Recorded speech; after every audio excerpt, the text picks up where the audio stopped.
Olá! Seguindo aqui então com o título Mais Dor Ainda. Tão problemática quanto a negação da dor é fazer do sofrimento um estilo de vida. Algumas pessoas que começam a reconhecer a própria dor percebem que ela lhes garante um bocado de atenção. Essas pessoas constroem toda uma identidade em torno do fato de estarem feridas, passando a fazer o papel de vítima da vida. Contar seus dramas vira um verdadeiro vício. Quando uma pessoa conta a mesma história várias e várias vezes, você percebe que ela não está sendo autêntica. A pessoa autêntica não é um contador de histórias profissional. Ela não é um artista de confissão. Ela não precisa ser o centro das atenções para se sentir bem consigo mesma. A pessoa autêntica conta a própria história porque o ato de contá-la ajuda a curá-la. Quando ela conta, passa a ter um entendimento mais profundo dessa história e começa a aceitar o que acontece. Ela compreende a sua experiência de modo mais pleno e aprofunda a sua compaixão por si mesma e pelos outros. Quando conta a sua história, ela se cura e os outros também se curam com ela. No momento em que integra sua experiência, essa pessoa não precisa mais contar a mesma história. Se insiste em contá-la, isso passa a dificultar o seu crescimento espiritual. Essa história passa a ser uma muleta na qual ela se apoia, muito embora seus membros já tenham sido curados e ela já possa se apoiar neles outra vez. Essa pessoa fica presa à sua história, emaranhada na sua dor. Ela se torna uma fraude e uma impostora. Sua história é uma encenação, não serve mais para ajudar pessoas. A aceitação da dor faz com que essa pessoa se afaste do próprio desconforto. Ela diminui o desconforto e aumenta a autoaceitação e a confiança. Ela faz com que a pessoa dê um passo à frente na sua jornada. A dor reconhecida é uma porta que se abre, um convite para que a pessoa se expanda e se sinta cada vez mais segura para assumir riscos. Quando encaramos o nosso medo e a nossa dor, encontramos a nossa alegria. Deixamos os nossos velhos limites para trás. Abandonamos nossa pele velha. Quando compartilhamos de modo autêntico com os outros, ajudamos a nós mesmos e aos outros. Nós avançamos, eles avançam. Uma vida de dor deixa de ser encarada dessa forma. Na verdade, ela é desnecessária. A dor só é necessária quando existe dissociação ou negação. O sofrimento só acontece quando oferecemos resistência na nossa vida. Embora a dor e o sofrimento sejam fenômenos universais, eles são temporários. Eles assolam a vida de todo mundo num momento ou no outro, mas não são companhias permanentes. Eles são mensageiros, não são companheiros de viagem. Dizer que o mensageiro não está presente na nossa vida quando ele está de pé na nossa porta é pura bobagem. O melhor é atender a porta e ouvir o que ele tem a dizer. Mas depois que o mensageiro é ouvido, ele pode ir embora. Seu dever está cumprido. Quando o trabalho de cura vira moda, o título aqui, ó, o abuso na terapia. Quando o trabalho de cura vira moda, nasce uma cultura de agentes de cura que precisam eles próprios de cura. Quando ser vítima de um trauma de infância ou de um abuso sexual passa a ser uma coisa chique, os terapeutas saem facilmente impunes, colocando palavras na boca de seus clientes. Lembranças de acontecimentos que nunca ocorreram são cultuadas com reverência. Incidentes provocados por insensibilidade ou uma atitude descuidada de menor importância são exagerados e expressos numa linguagem de culpa. Todo mundo imagina que deve ter acontecido o pior. Isso é histeria, não é cura. Trata-se de uma nova forma de abuso. Em vez de questionar o que aconteceu e deixar que a pessoa ferida fale, o terapeuta coloca um rótulo profissional na ferida. Em vez de ajudar a vítima a se expressar e a se ligar com a sua própria experiência, a voz dela é mais uma vez abafada. E ela recebe mais uma opinião acerca do que aconteceu. Para ganhar aprovação, a criança ferida conta uma história que a autoridade, o terapeuta, pediu que ela contasse. Ao se render a essa autoridade, dizem-lhe que ela está melhorando. O terapeuta projeta suas próprias feridas abertas sobre o cliente. A subjetividade dele é considerada pelos tribunais como se fosse objetividade. Famílias são separadas, mais crianças são punidas. A cadeia de abuso continua. O apego à dor é debilitante. O ato de embelezar, exagerar ou fabricar a dor é insano. Assim como a criação de uma classe sacerdotal imbuída de autoridade aos poucos arruinou a espiritualidade orgânica da igreja, a criação de uma nova classe de terapeutas agentes de cura, imbuídos de autoridade, aos poucos destrói a capacidade do indivíduo de ter acesso à cura, que é sua por direito nato. Você não pode curar ninguém, assim como não pode fazer ninguém agir dentro da moral. A cura é uma atitude voluntária. Ela acontece quando a pessoa está pronta. Muitas pessoas que fazem terapia não têm intenção nenhuma de se curar. Muitas pessoas que dão conselhos terapêuticos não assumiram o compromisso de curar a si mesmas. Mas essas pessoas, sejam elas terapeutas ou clientes, a terapia é uma forma, mas para essas pessoas, sejam elas terapeutas ou clientes, a terapia é uma forma de negação.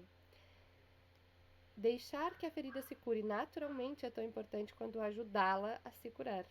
Nós nos esquecemos de que Deus, ou a essência espiritual da pessoa, é quem opera a cura.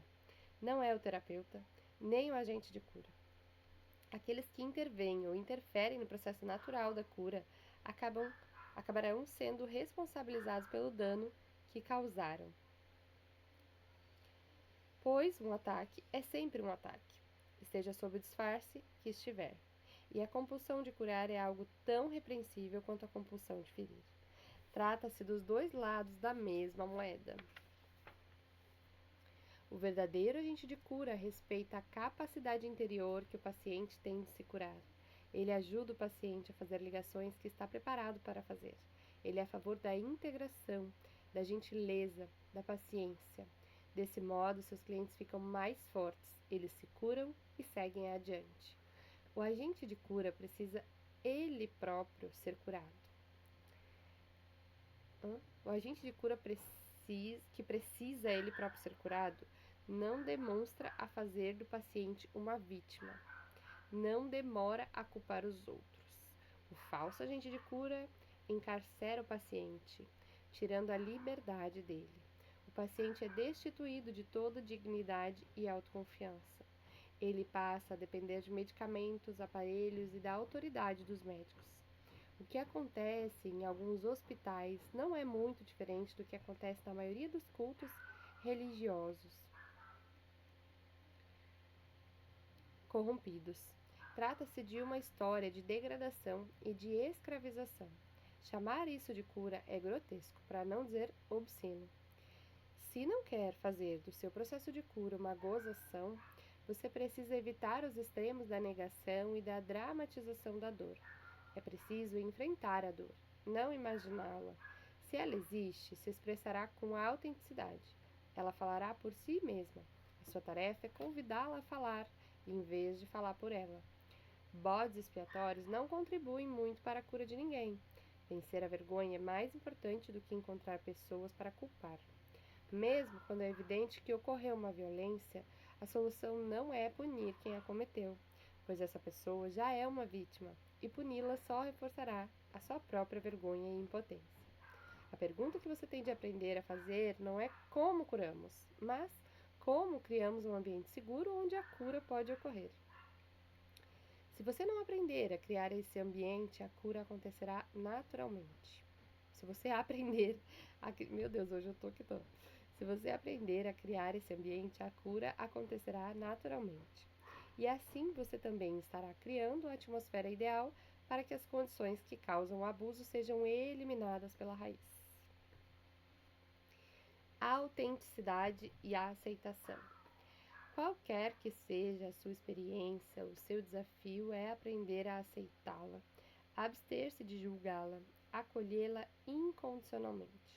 Quando consegue fazer isso, você é capaz de integrar a experiência e as lições que ela traz para a trama da sua vida. A autenticidade é o fruto de uma vida vivida plenamente. A negação ou a fabricação da experiência é algo pouco autêntico ou espiritual.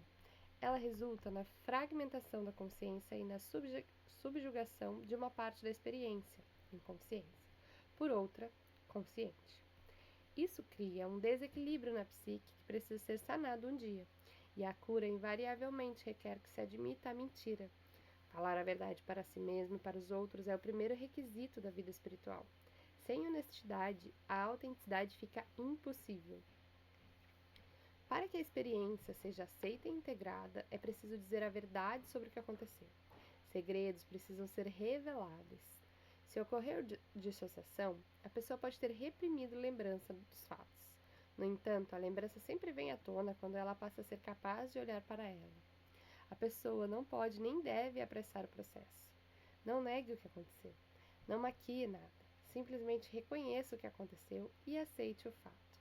É isso que causa a reviravolta da inverdade para a verdade, do segredo para a revelação, do desconforto oculto para a consciência da dor. A dor é um portal que você atravessa quando está pronto. Antes disso, você é o guardião do portal, a sentinela que mantém guarda e decide o que excluir e o que deixar entrar. Não há nenhum problema em não estar pronto, nem em excluir pessoas ou situações que o deixam inseguro. Você é quem controla o seu próprio processo de cura. Você é quem decide se quer ir mais rápido ou mais devagar. Não deixe que ninguém determine o ritmo do seu processo de cura. É você que tem que comandá-lo. Se você tem um terapeuta ou agente de cura, ele deve verificar constantemente se você está se sentindo seguro com o processo. Respeitar o seu próprio processo é essencial para viver a vida com autenticidade. As outras pessoas sempre terão ideias, sugestões, planos para você. Agradeça-as por se preocuparem, mas deixe bem claro que é você, não elas, quem toma a decisão da sua vida. Lembre-se, a baixa autoestima faz de você um alvo fácil para daqueles cuja forma particular de autonegação consiste em fazer pregações. Perceba de uma vez por todas que qualquer um que ache que sabe mais da sua vida do que você mesmo não passa de um ladrão bancando um agente de cura. Ele tem de roubar dos outros porque se sente inseguro e carente. Cuidado com aqueles que criticam você para o seu próprio bem e observem quando tentam fazê-lo se sentir culpado. Você não deve nada a ninguém, exceto a verdade. Não há nada de errado em dizer não quando as pessoas o convidam a ser desleal consigo mesmo. Na verdade, é precisamente isso que a sua experiência está tentando ensinar a você. Diga não para todas as barganhas e acordos para conseguir amor e aprovação. Eles não podem fazê-lo feliz. Não abra mão da sua liberdade em troca de alguns afagos condicionais. Você precisa da sua liberdade para aprender a ser exatamente quem é. Um guia verdadeiramente espiritual celebra a sua liberdade e encoraja você a seguir o próprio coração. O verdadeiro professor faz com que você se volte para si mesmo, aonde você recebe a sua própria orientação, não a de fora, pois a orientação nunca vem por meio de conceitos e opiniões das outras pessoas.